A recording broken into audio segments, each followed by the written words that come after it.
عشان حياتك تهمنا وصحتك غالية عندنا.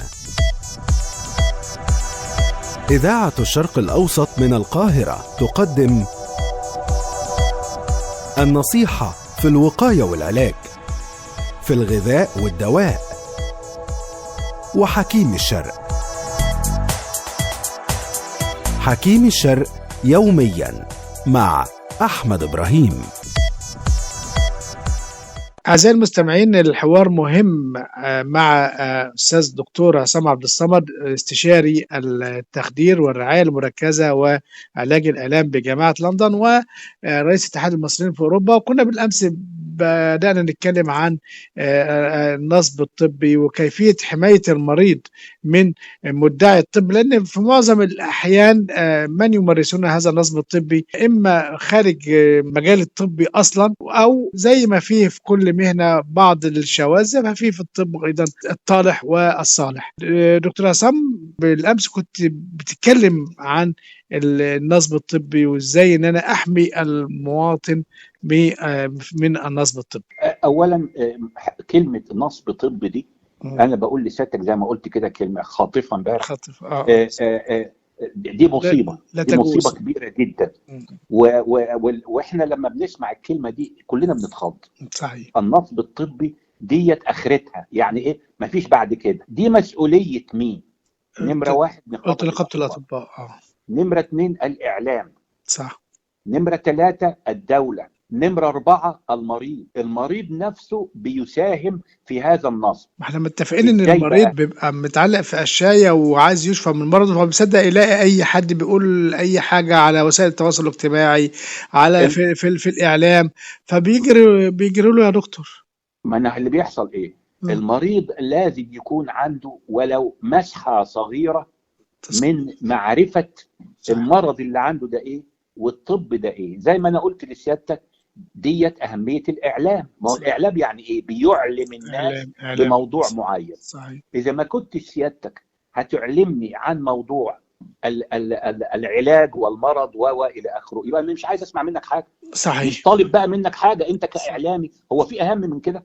لا، صحيح. يعني هو أنتوا قلبتوا دماغنا بالطبيخ، إزاي أطبخ كوسة وإزاي أطبخ مش عارف مين. صحيح.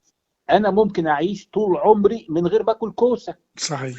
لكن ما اقدرش اعيش مش طول عمري لمده اسبوع من غير ما واحد يفطمني ويفهمني ايه يعني ايه مرض، وايه اخد بالي من ايه، واعمل ايه واسوي ايه، اللي هي الارشادات الطبيه اللي احنا بنتكلم فيها على طول.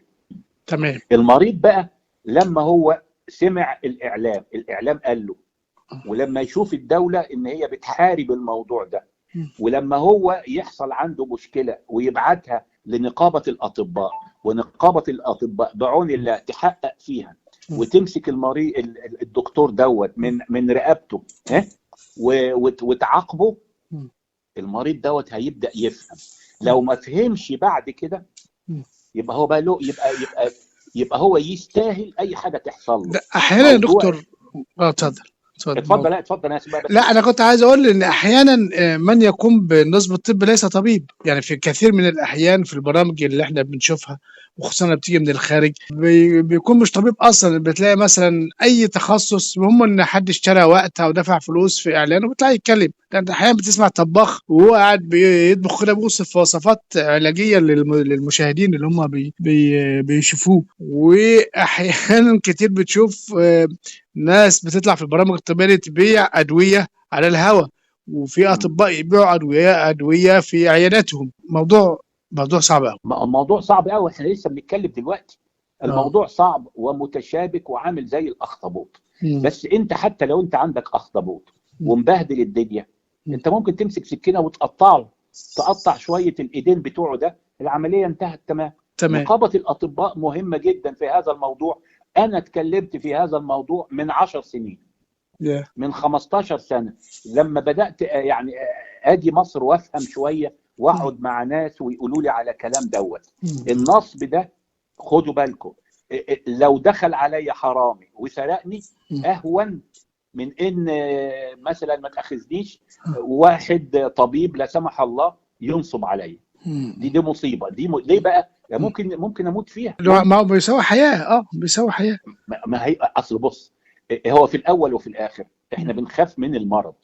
ليه؟ لان ده ممكن يؤدي للموت، ممكن يؤدي لعجز كامل، ممكن يعني يتعبك طول عمرك. ان انت مثلا لك او اي انسان له زوج او له ابن او له حفيد او له بتاع، وانضر عن طريق النصب، هيعيش طول عمره بعد كده خلاص الحياه عنده انتهت. علشان ايه؟ علشان بني ادم نصب وخد له قرشين في جيبه. النصب مهم جدا جدا، ان انتوا في الاعلام تتكلموا عليه كل يوم. انا مش عايز حاجه تانية والله، انتوا لو قلتوا لي الكلام ده كل يوم اهون واجدع واحسن من الكلام التاني اللي احنا بنسمعه. استاذ دكتور عصام عبد الصمد، استشاري التخدير والرعايه المركزه وعلاج الالام بجامعه لندن ورئيس اتحاد المصريين في اوروبا، أنا بشكرك شكرا جزيلا. على مدى حلقات طويلة احنا اتكلمنا في كل حاجة، كل ما يتعلق بالتخصص بتاع سيادتك. أيضا اتكلمنا عن وسائل النصب الطبي وكيفية مكافحته. يا رب إن شاء الله يكون كل اللي احنا قلناه ده يعني يفيد كل المستمع اللي سمعنا. بشكرك فندم شكرا جزيلا. يا رب شكرا. غدا يتجدد اللقاء وحكيم الشرق مع أحمد إبراهيم.